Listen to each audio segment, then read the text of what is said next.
My name is Keith Sherburne. I'm the chair of the Board for Operational Government Meteorologists through AMS, and I'd like to thank you all for being here today. We're going to have a really fun, engaging, informative webinar from Matt Beitscher and Melissa Mainhart. They're both meteorologists at the National Weather Service over in St. Louis, Missouri. And before I turn it over to them to introduce themselves and kind of get into the talk here, just wanted to note, as you probably realized as you logged in here, this webinar will be recorded and we'll get the recording online, hopefully by the end of the week onto YouTube. So if you'd like to share this with any of your colleagues who weren't able to make it today, you could do that then. Also, there will be hopefully a little bit of time for Q&A at the end of the presentation. So if you'd like to put some questions in the little Q&A box or chat box at the bottom here on Zoom, you could do that. Or you could always raise your hand at the end and I'll be happy to unmute you then. So without further ado, I will turn it over to Matt and Melissa. Take it away. All right, thank you very much, Keith, and to BOGM for hosting this webinar and all these webinars that they do a fantastic job. My name is Matt Beitscher. I'm a meteorologist, like Keith said, at the National Weather Service office in St. Louis. And we'll be talking today a little bit about smarter decision-making with outreach and partner interactions, using some socioeconomic data so that we can build a more equitable, weather-ready nation. But before we do that, before we kick things off, I'll pass it off to Melissa to introduce herself. Hi, as Matt and Keith have said, I'm Melissa Mainhart. I'm a meteorologist with the National Weather Service in St. Louis. And I would like to say that as we get into this, that both Matt and I are really closely tied to a lot of the projects that we're going to be talking about and a lot of the initiatives. So this is something that's really close to our hearts and we're really excited about, and we're really thankful to get to share it with you today. So without further ado, we're just going to go ahead and dive in. So y'all can read the slide, but we're going to be talking about equity within outreach and how we can use data to drive that. So we can go ahead and go to the next slide.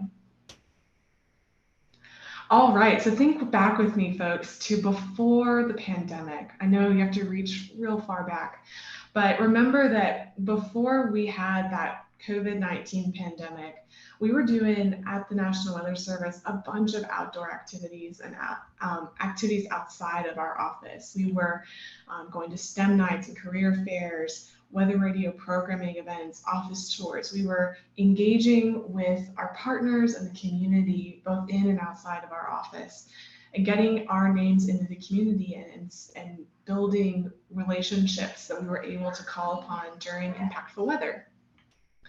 But then, as y'all are very aware, as we go to the next slide, that the pandemic hit and all of our traditional outreach at the National Weather Service came to a screeching halt. Everything shut down. We were no longer allowed to go to outreach events. Those outreach events weren't even happening anymore. We didn't have on-site decision support services with our partners. We weren't supporting fairs and sporting events in person anymore. If they were still going on, we had to support them remotely. And all of this resulted in a reduced engagement with our communities. And it, over time, eroded our relationships to the point where folks forgot about us.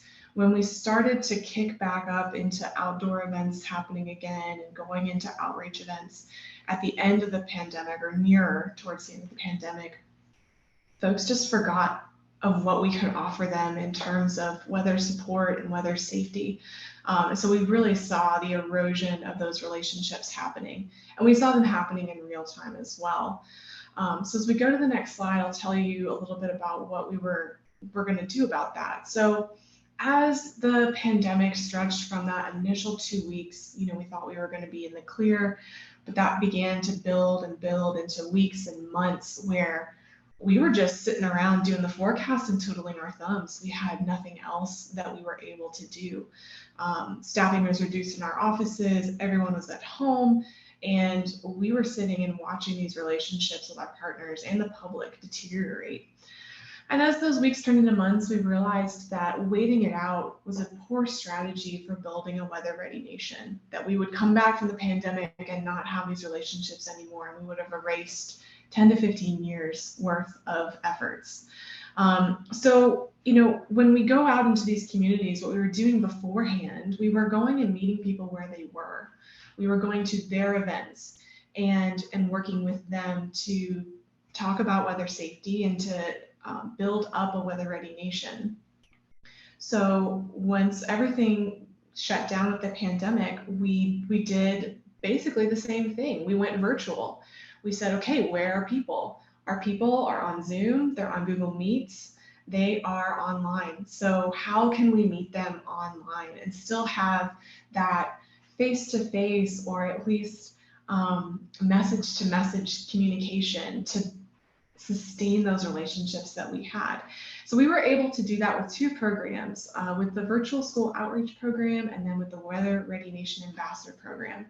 And this we thought would allow us to not only continue these relationships that we had with our partners in the public, but also allow us to do more equitable outreach, reaching not only the folks that already knew us, but folks who didn't know us as well or hadn't heard of us at all. Next slide. So the first of those was the Weather Ready Nation Ambassador Program. And for those of y'all who are not aware, the Weather Ready Nation Ambassador Program is a national program through the National Weather Service that connects local community leaders and business owners with their local National Weather Service office. They form this partnership where the community leaders and business owners become a megaphone into their communities for the National Weather Service's message of weather safety and preparedness. We can't go into every single community. We serve a large CWA and a large diversity of people, and we understand that our time and resources are limited. So the Ambassador Program allows us to reach into those communities through a conduit of these community leaders and business owners. They already have clout in the community. We have folks in our Ambassador Program who are well trusted in their communities and are able to talk more effectively to their constituents and their communities than we are. And so we leverage that as much as possible. So we relaunched this program in summer of 2020. It had been dormant at our office for a number of years. And we are using the NWS Twin Cities Ambassador Care Model, which basically consists of regular communication with our ambassadors, building up consistency in our communication and building up trust through that. And it's a whole office effort with us. We are utilizing not just meteorologists, but our support staff as well to accomplish this program. And what that has allowed us to do is to, as I said, build that trust and build these relationships. This has been largely a virtual participation. Even now, as we have exited the pandemic and we can do a lot of in-person activities, we are still largely meeting our people virtually. A lot of these folks are busy and on the move, and as are we. And so we continue to reach them through email correspondence and the occasional phone call. And that regular correspondence has allowed the building of trust with some of our ambassadors and has facilitated the opportunity for us to review their severe weather safety plans and even to do tabletop exercises with them to strengthen their weather readiness and their safety within their communities. We've done this with a lot of the universities in our area, as well as some other big name companies and organizations like the Missouri Botanical Gardens. So as we go to the next slide, the virtual school outreach program was a program that we kickstarted during the pandemic towards the end of 2020. Matt spearheaded this and started it up. It is separate from the national program, but I think it's very similar.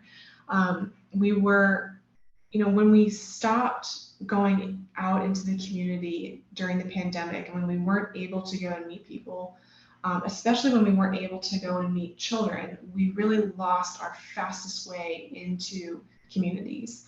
Meeting with kids, speaking with kids, getting them excited about science is one of the fastest ways that we can get our names into communities and build trust with them. It's going to be an interaction that they talk about at the dinner table and for days and weeks to come if they have a good experience.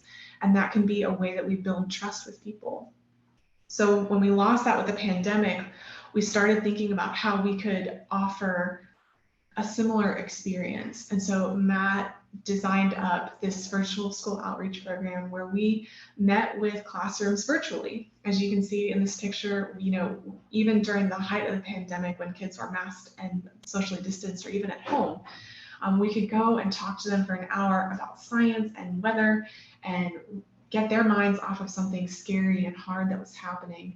And we were able to really inspire them. We were able to go into over 100 schools between the end of 2020 and the end of 2022 and talk to thousands of students about science and weather. Over half of our office staff participates in this program, not just meteorologists, but our hydrologists, our OPAL, and our managers as well. And it has been a really fruitful experience for everyone involved.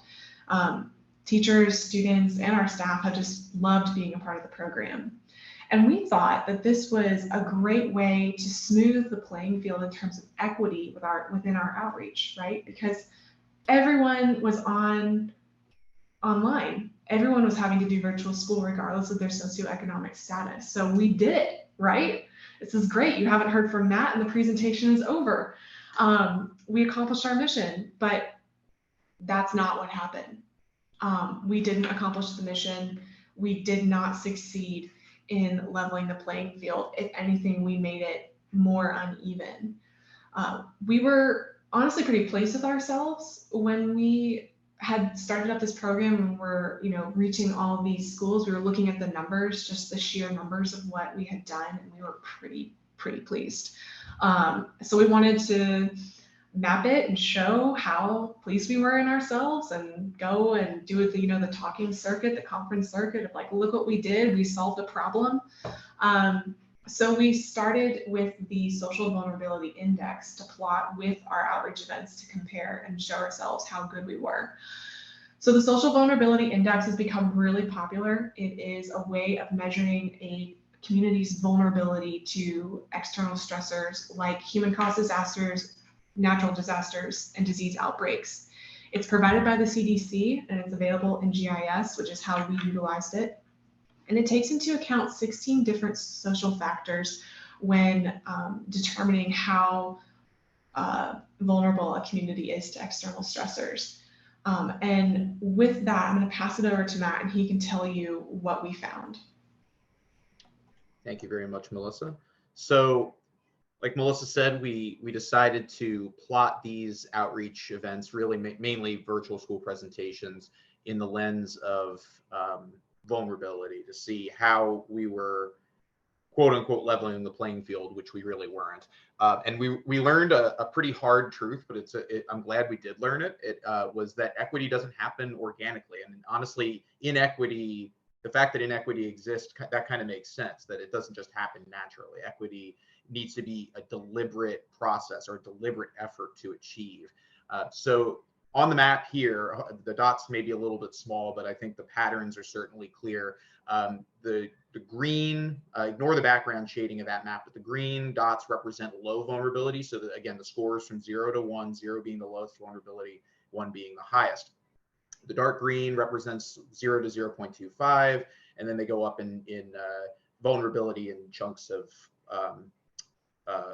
0.25 from there to the red end of the scale. And you notice there's a lot of green on this map. There's a lot of green. There's a lot of urban areas. So for reference, I don't know if you can see my mouse, but St. Louis is pretty much right in the middle of the map, or just to the right of middle of the map here, where those 3 red dots are.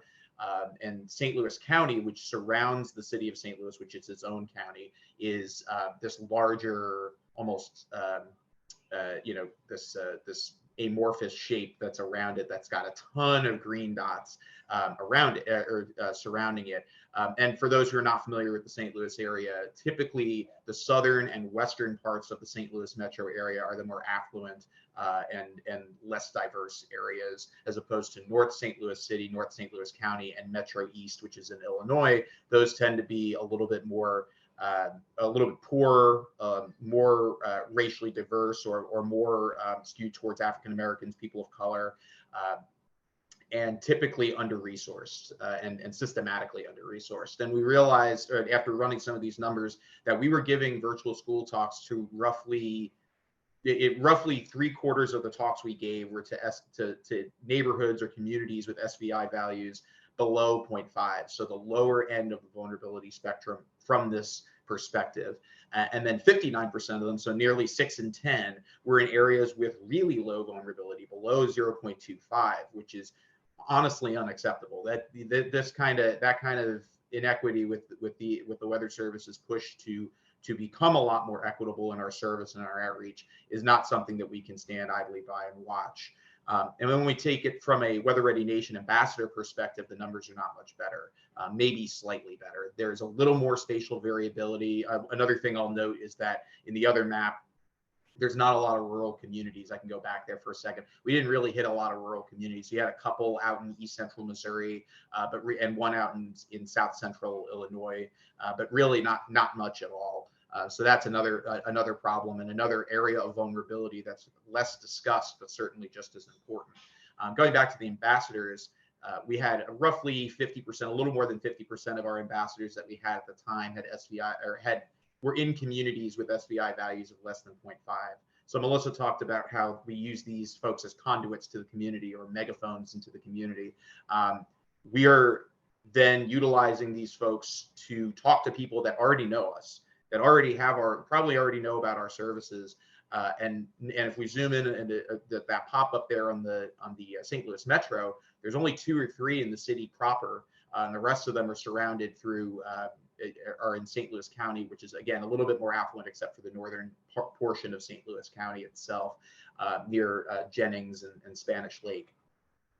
It's important that we sort of realize this, we internalize this, and we move forward with not just the data, but a plan of attack. And I think that the data itself gives us a lot of perspective and a lot of strategies, or at least a starting point to where we can go in and do some more targeted outreach, because we only have so many hours in the day. There are changes to the way we do scheduling, and the changes to the way that we're staffing offices that are going to help us get into our communities more and do more eye-to-eye outreach and eye-to-eye service, like Ken Graham has talked about. But right now, we need to be as efficient as possible, and even going forward, be as efficient as possible in where we give our more detailed attention to, so we can build more bridges in communities that have not seen us traditionally. So we started with this sort of data in hand and new philosophy of the way we go about doing outreach and interactions. We started locally, just because it was near to us and a glaring issue in the data itself. And so we went to a meeting with the mayor's office. It actually started with a meeting that our WCM had with her at a larger regional kind of get together for municipalities around the St. Louis area. From that meeting with the mayor's office, we were able to get into the St. Louis City STEM Week, which had a specific goal of reaching under-resourced youth in the community and engaging folks that are a lot more diverse in the STEM fields, not just meteorology, but getting folks involved in STEM fields that honestly do not look like Melissa or myself. And we also, through that meeting, had really fruitful discussions with the St. Louis City Parks and Recreations Department. And through that, we were able to recruit all of the recreation centers in the city of St. Louis as Weather Ready Nation ambassadors. And I'm not sure how much folks are familiar with rec centers and their ties to the communities, but they really can be lifelines for folks who have parents with jobs that take them into 7 or 8 o'clock at night. Instead of those kids being out on the street or up to no good or left without some sort of parental figure or role model to take care of them and to engage them mentally and physically. These community centers are trusted resources in their communities. I heard a story from one of the rec center directors that said that their parents trust those folks enough to walk them home from the rec center to their house, which is really nice on both ends. It's really great that they have that trust, and it's really great that the community center is willing to do that. And we want to tap into that trust, but we can't do that by going to these community meetings or going to these folks and telling them what we think they are going to want, telling them these are the ways we can help you. When we have not traditionally been a part of their planning, we've not been a part of their lives in the past. So we went to these meetings with an open mind and no expectation of coming out of it with a partnership. Because at the end of the day, we were there to listen. We were there to hear their concerns and to be honest with them. And it's something to be said for honesty, because I don't think we had a single meeting where if we were fully honest with them about, we have not been here before, but we're here to listen to your concerns and see what we can do to help you. There was never a time that was received poorly. In fact, they commended us for our honesty and for trying to rectify something that we've been doing wrong for quite some time.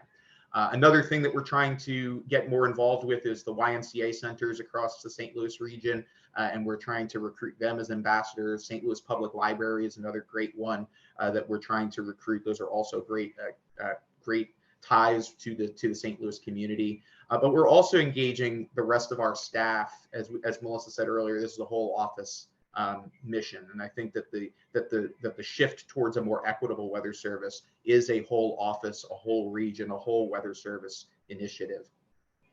So we're getting input from folks in our office that come from rural communities. Melissa comes from a suburban-ish rural community almost, and I come from a suburban urban outside the city of New York kind of community. So I don't have a ton of perspective from this, but that diversity of perspective from folks that are actually from this area and are from rural communities, their perspective is vital to get to build those bridges for folks to understand the true breadth of what the weather service can provide for them. So some examples of that, we've done some targeted outreach in communities within the St. Louis area, just as a sort of proof of concept, with SVI values greater than 0.75. So we're not only using that data retroactively to sort of identify areas of concern, we're using it proactively to be more conscientious about where we're planning future outreach. STEM events, virtual and in-person. Thank goodness we're back to in-person school talks as well. There's myself at I believe that's Iveland Elementary, or actually I think that's Peabody Elementary up in central St. or in Midtown St. Louis, and there's Melissa at another outreach event there as well. And then we also used it to inform where we would give storm spotter classes. So out of the 28 or so, or maybe 29 storm spotter classes we had in 2023, roughly 90% of them were in areas with greater than 0.5 SVI values. So remember, that's on the higher end of the vulnerability spectrum. And 9 of them, roughly a third, were in areas greater than 0.75. So we were trying to identify areas that are more vulnerable, that could use this information, and at the very least could use a connection to the weather service as a jumping point, maybe getting more informed weather data and more informed decision making. And through all of these partnerships, our hope really is just to build trust, because that is the one thing I think that we need to start with. It's the one thing we don't not take for granted, but we sort of count on in the communities that we already are known in, that trust is already there, or at least there's some background of trust. Here there's no background, so we're really starting from scratch. And then we're trying to build trust in other in under-resourced communities through the Weather Ready Nation Ambassador Program that Melissa spearheads locally. We're targeting ambassador recruitment in communities with SVI values greater than 0.75. Again, using the data to target who and where we recruit folks. We recruited the rec centers. We recruited the St. Louis Metro Transit Authority. And they've become that was another one where we gave a couple of spotter talks to all of their employees, which was really exciting. We're still in talks to either get St. Louis Community College Storm Ready certified, or at the very least a Weather Ready Nation ambassador. And again, the St. Louis Public Library is another one that we're trying to get. Another entity that is really helpful to under-resourced communities is called Heat Up or Cool Down St. Louis, depending on what season it is. They provide, through donations and even just physical donations of heating or cooling systems, that equipment to folks that just never would be able to provide it, or they would pay off their power bill because they had to turn the air conditioning on. It's too stifling in their apartment. So we're trying to reach out to them so that we can maybe slip in some weather information and provide some, provide some influence from us, and use them as a conduit or a megaphone into these communities that typically have not seen us. So we're really trying this from a multifaceted approach. So where this all leads us to is striving for deliberate efforts towards equity through really everything that we do. We talk about science, service, and culture being the pillars of the National Weather Service, but really it's I did my excellent photoshopping skills. I added the fourth thing, which I think is the base, and that's equity. And because it really affects every single part of those pillars. And without that base, those pillars are going to collapse, and with that, the agency itself. If we don't have equity in our services, we are not reaching all of our folks. We're not completing the mission at its most basic level to provide that impact-based decision support, or at the very least, watches and warnings and forecasts to everybody within the United States. If we don't have equity in culture, we can't have the wherewithal to realize the issues that we face and have unique solutions towards those problems. And then if we don't have equity when it comes to scientific approaches, we may not be listening to the best ideas that might push our agency and push the envelope on what we can do from a scientific perspective. So it really does permeate every aspect of it. We've learned that this socioeconomic data is a great first step. I think local results may vary. We've used it. We've spoken about this to several offices, and a lot of folks in the Weather Service want to do exactly what we're doing, but they don't know where to start. And I think having the data in hand, all of us being scientists, or most of us being scientists, having that data in hand is a great way to alleviate that pressure of that blank page. Where do I start? Who do I go to first? It's really provide a lot of perspective to not just us, but to other offices. And it has informed us in communities that we didn't realize were under-resourced. I think the SVI is a very robust, it's not a perfect tool, but a robust data set that tells you through slicing and dicing of census data what, where, and why specifically these communities are under-resourced or vulnerable to certain hazards. And then I think the hardest but the most important lesson we learned is that equity is very slow to achieve, but we need to do it. There's a reason why from the top down, this initiative has been so so loudly shouted from up high, is that it is essential to our mission. It's essential to making sure that every single person that wants weather data, that needs weather data, has access to weather data in the way that weather, water, climate data in the way that they are able to digest it and to take it in. So I'll actually stop here really quickly, and we'll go into the tool here. But I wanted to actually see if that was a lot of stuff we just threw at you. So I wanted to stop and ask if there was anybody who had any questions or any comments or suggestions before we moved on to the tool itself. And if you do have any questions, feel free to drop them in the chat or Q&A, or you can just unmute and ask Matt and Melissa directly.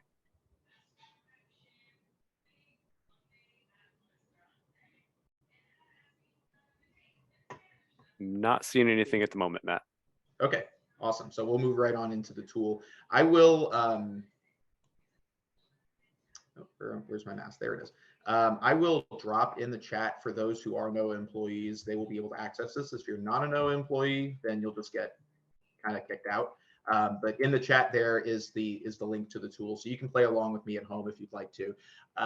If again, this is internal to NOAA, so I don't recognize everybody's name here, but if you're not a NOAA employee, you won't be able to access it. And if you haven't accessed ArcGIS online through NOAA before, just use your CAC credentials and you'll be able to log in.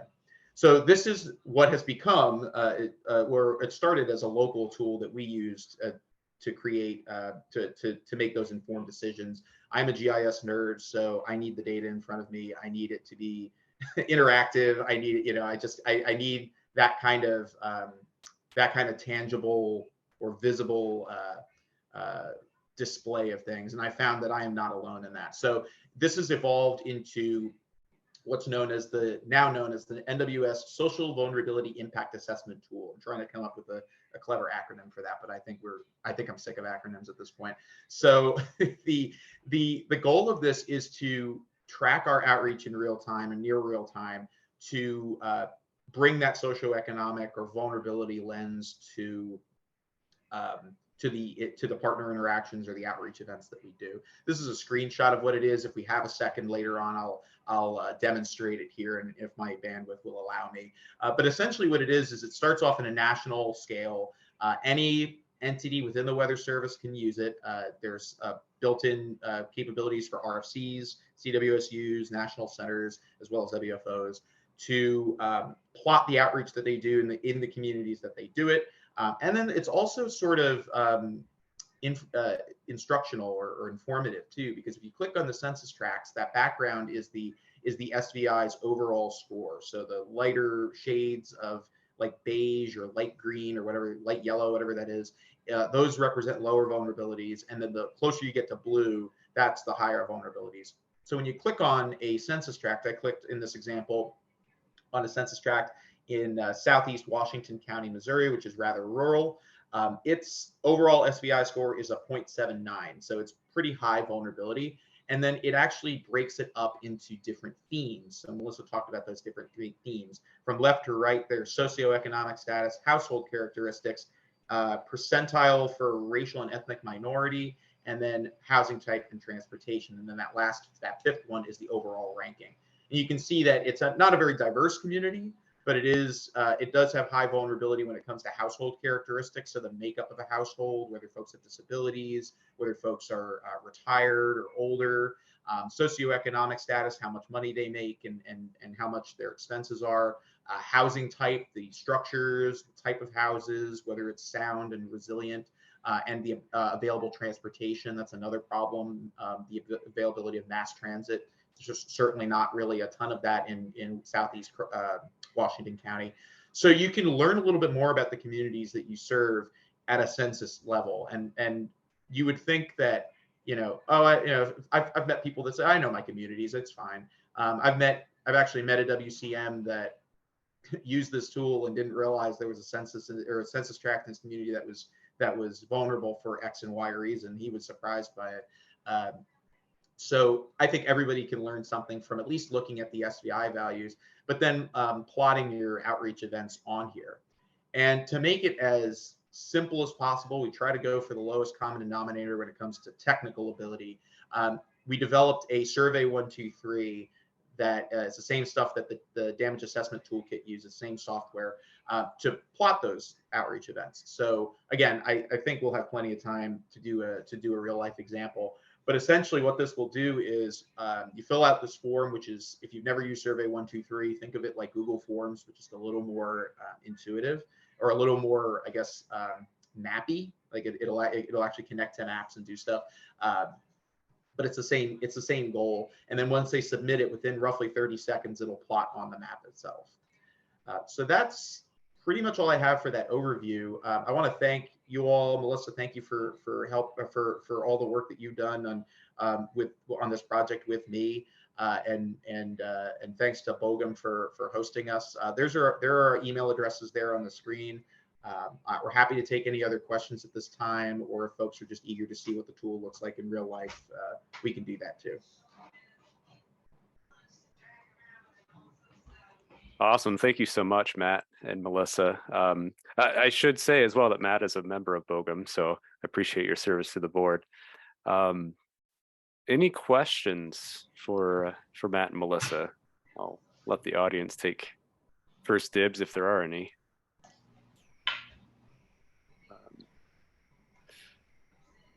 Maybe while people are thinking about their questions, I was going to ask, is the Social Vulnerability Impact Assessment Tool, which I'm going to call the SPIAT, is that live now? Can offices use that to start mapping their outreach events?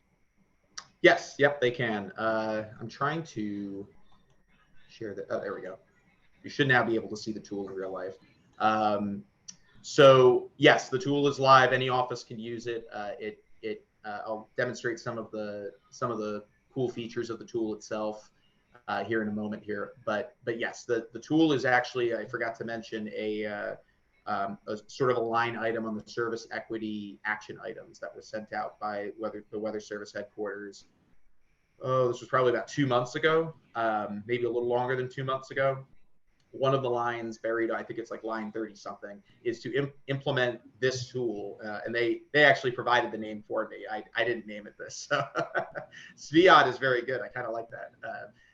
So it is a line item to have this or a very similar tool, a flavor of this tool implemented. Right now, as you can see, as I zoom out here, other offices are plotting it. Looks like Omaha is doing quite a bit. Cleveland, Detroit, that's Binghamton over there, Buffalo. A lot of Eastern region offices are starting to populate it. Obviously, we've got some in there, and then out in Central, I think that's Grand Junction. There is also plotting some, but it's a slow process. Right now, we're trying to roll everybody on board. By the time we get to the Service Equity Summit, which if you're a NOAA or a Weather Service employee, I highly recommend you attend. By the time we get to the Service Equity Summit, we hope that is the official rollout. We'll have some training that comes from the Learning Academy that will show folks how to use this, and that this will be something that we try to implement at every office. The challenge is it competes against NOES, which is the official way of reporting what interactions, what outreach we do each year, through our WCMs. So it's sort of in tandem to that. The nice thing about this is you don't have to request access to this as opposed to NOES, which any person who wants to use NOES has to ask for it. We actually will have folks who provide the outreach enter the point themselves. So this doesn't fall on the WCM as an extra duty for them unless nobody's doing outreach. But it's, for us, at least at our office, and I always preach this as a best practice, is to let the person who does the outreach complete the check-in, because it's very simple. And another sort of caveat that I think we were talking about this before the webinar started, but it's something I'll mention again, is there might be a tendency to focus too narrowly on the values. And I would caution against that, just because it's whether, census tracts, I'll zoom back into St. Louis just for simplicity. You might have an event right here in the middle of North County, and that census tract has a relatively low vulnerability. It's a 0.18. But I will tell you right now, that is a highly vulnerable community. I know that is a highly vulnerable community. So all these other, surrounding areas, 0.7, that's probably a 0.8. Heck, some of these up here are like maxing out the score, 0.98. It's high vulnerability out here. So there's a tendency to lean too much on the exact values at the points. I would caution against that and say, look at the pattern. So sort of like forecasting. Look at the pattern. Look at the overall. Don't get too, especially when you're talking about planning things out or looking back. Don't be like, well, we hit this many that had less than 0.25, and that's just a failure. Look at the pattern, because you've probably got people coming from the other communities that are partaking in the services and that you're interacting with. And at the end of the day, the SVI tool, the index itself is good but not great. It doesn't take into account local knowledge. It doesn't take into account what Melissa and I and our WCM and the rest of our staff know about the community, because we live here and we work here, and some of us grew up here. So it's the local knowledge. I always tell offices that want to use this, augment this with your local knowledge, and I think you'll come to a really good point and a really good path towards more equitable service, or at least a plan. Yeah, just to kind of bounce off of that, or maybe restate in a different way what you said, Matt. The SVI is really great for diving in, getting to know your community, getting to understand what the specific concerns are of each area within your county warning area. And then absolutely you need to supplement it with local knowledge. And there are going to be folks at each office that have that. And then as you go out, you'll be able to gain more and more herd knowledge of your county warning area to be able to reach it more effectively. And there are other indices and ways of breaking down this data, not just the SCI. There's other options out there. We like the SCI because it is so national in scope, but because it's off of the census data, it is naturally going to have inequity built into it. We know that the census misses people of Hispanic and Latin American populations. So we know when we're looking at this that we're not getting that information. So again, working with our partners, working with that local knowledge, and even taking a look at maybe some of the other data sets like Matt's pulling up right now can help us understand our communities better so we can reach them more effectively. The goal is not to hit the numbers, the goal is to reach the people. Well said. And the nice thing about the availability of this data is that you can plot the data, you can plot the points on top of anything. If you have a local, I know some offices actually have a local GIS repository of vulnerable communities, which I think is excellent. They can use these points because the points are available to anybody within NOAA. They can just port them into whatever local thing they want to do, which is great. And I think, we try to streamline as much as possible but when it comes down to engagement, there's only so much streamlining you can do. So this tool is a great first national start of things, but if offices want to make their own local one where they have the local data that is just not in the SVI, then by all means go for it. And that's the freeing aspect of GIS, is that you can do whatever you want with this data. And I pulled up another metric called the National Risk Index, and it essentially tries to suss out what the greatest threat is to a census tract. These pop-ups are really ugly in the dark mode, but essentially it's trying to figure out what weather or natural disaster events are the most impactful to these census tracts. So that's another way you could look at it, is what weather events do they care about most? Are they a coastal community? Do they care about coastal flooding and sea level rise or hurricanes, or are they a riverfront community? They care about river flooding. Are they in, do they get hailed on, 10 times a year and they sick of it and they want to figure out ways they can sort of mitigate their risk a little bit? It's there's data sets out there that can tell you with reasonable accuracy. I wouldn't say it's like 100%, but with reasonable accuracy, what the biggest concerns from with respect to natural disasters are. That's another way you could look at it. But like Melissa said, it's not SVI is not the only way, and it's a great jumping off point. I really like the way you put that. Yeah, thank you both. That's an amazing tool that you have there, and thank you for developing it. You put a lot of work into that, and it's going to be very useful for offices all over the country. We did have a question that came in via the chat from Nicole Casamasina. Matt and Melissa, have you presented this to the Weather Ready Nation team, and are they using this tool to help develop material/services? She may have missed this. She's on operations today. Okay, so no, we have not presented it to them yet.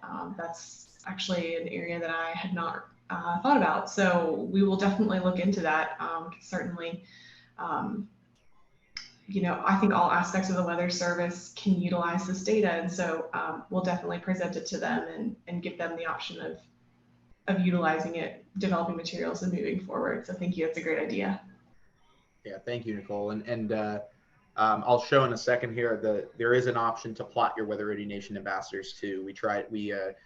Melissa plotted them all in here and sort of used the date that they signed up as our first interaction with them, and then we try to follow up as we see fit with in-person interactions, and it again gives us a lot of perspective. And you can slice and dice this data, and Melissa can use it to inform targeting recruitment of new ambassadors, and I certainly use it to target new schools. I'm the university and school sort of subsection lead for Weather Ready Nation ambassadors at our office. So I use this tool to find what universities or schools should I be trying to target and recruit for our program that better in communities we're not really present in quite yet. So Nicole followed up and said, "Thanks for the great presentation and answer." Thank you for joining while you're in operations, Nicole. Yes, thank you. And if you do have any questions, feel free to unmute or throw those into the chat. I had a question. I don't know if we discussed this maybe at AMS. I remember it coming up at some point. Maybe it was a question then. But have you faced any resistance to these efforts, locally or more broadly, folks who may not want to go into some of these communities? And you noted you had that nice graphic where you had the three pillars of the Weather Service, and you had equity as not just the pillar, but the foundation upon which all other pillars lied. So how do you convince people that this is important and that we do need to get out and reach these communities? Yeah. So we have met up against some resistance, and I think there's been a couple of different kinds of resistance. Locally, we have folks that are going to be more comfortable going into rural communities versus urban communities, and vice versa. I would say that I, in general, feel more comfortable going into an urban community of any demographic rather than a rural community. And we have a little bit of privilege to not push our employees into areas that they are not comfortable with. And I think it's important that we just acknowledge that that is a privilege, because our staff is fairly homogeneous. We can do that. I recognize that there are folks in the Weather Service who do not look like Matt and I, who have to go into areas where they feel uncomfortable because they have to do their jobs. So we, at this point, are not pushing our staff where they are unwilling to go, because we have opportunities where they are willing to go. So that's how we've been handling it at our local office. And we have received some pushback as we get up into some of the regional and national teams that we've presented to. Folks have pushed back on us concentrating in specific areas, worrying that we are going to have reduced service to the areas that we've always been in. If we're always offering a spotter talk, or honestly, like 3 to 5 spotter talks in St. Louis County and St. Louis City within relatively affluent areas, and all of a sudden we pull that back to 1 spotter talk or 2 spotter talks, that we can send that additional 3 to 5, or sorry, 2 to 3, into areas with higher SBI values, where we could reach folks that we typically don't.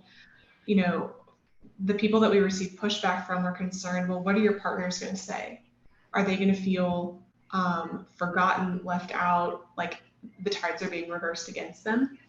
And honestly, we've not experienced that from our standpoint. Our WCM has done a fantastic job of speaking with our partners and just being honest of, like, we come here a lot, we need to spread the wealth, we need to go to some other areas. Or even negotiating with them, like, maybe we don't go to this really affluent part of your county, but can we go to this other area that's maybe not as robust against these social vulnerabilities? Can we have a meeting there? Meeting people, again, where they are. And so there's a variety of ways that we've navigated that. But I know that Matt probably has some things to share on that topic as well. Matt, what are your thoughts? You covered a lot of it, Melissa. I think the one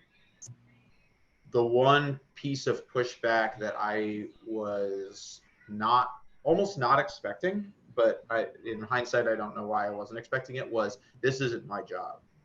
I was hired to forecast, and that's it.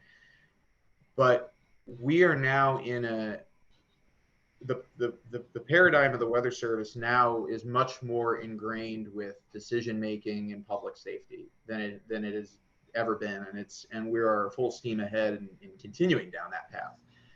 part of that is fully understanding the challenges our community faces, and that means getting out into the community and getting out to different aspects of the community. I'm not just talking about spotter talks, but I really am a proponent for school presentations being a really good bridge into communities.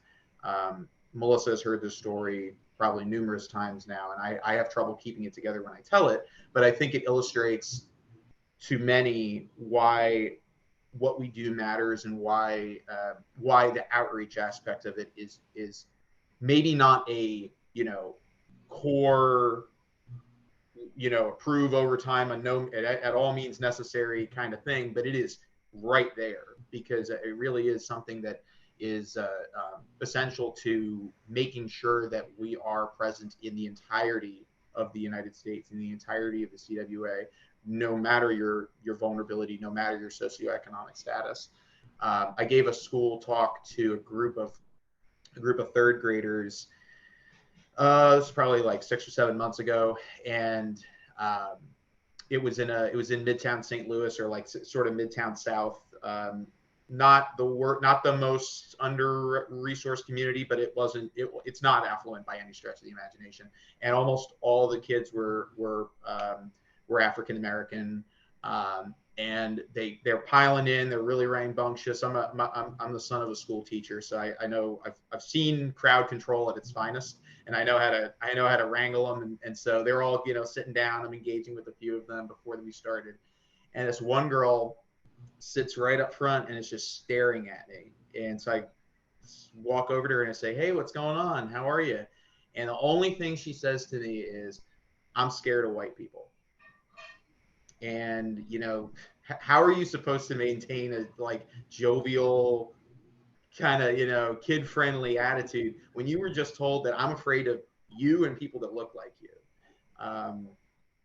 So the only thing I thought of to say to her, I got down to her level and I said, "Hey, you're safe with me. You're safe here, and let's talk afterwards and see how you feel." And she had a blast. I remember her being very engaged, raising her hand all the time. I gave a talk on dangerous weather, and really all it is videos of tornadoes and damaging wind and hail, and kids love it. So unless they're afraid of weather, but they usually I get them to I get that out of them a little bit. And it's a safety presentation, so we have a Q&A and it's interactive. And at the end, I went back to her and I said, "How do you feel? How did that make you feel? Was it better than you thought?" And she didn't say anything to me. She just hugged me.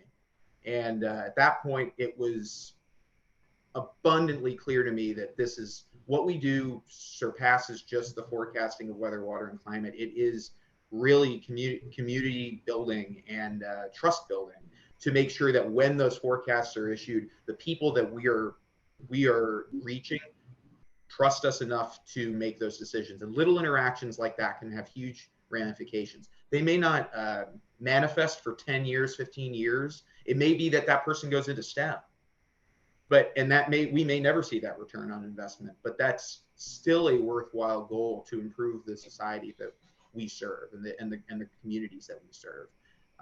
And I thought I was alone in that aspect, but I've heard people at our office not to have similar experiences, but have similar feelings once they do these events. They were skeptical. They understood sort of the value of it, but once they did it, they were completely changed about their outlook on it. So really, I think it's don't knock until you try it.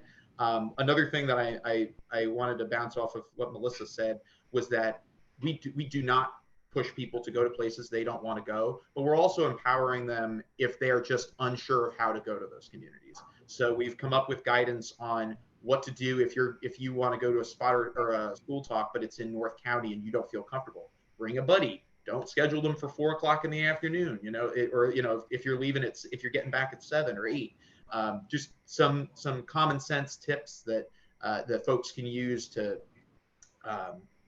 feel safe and hopefully become another advocate for those communities. Yeah, that's a really beautiful story, really moving, actually.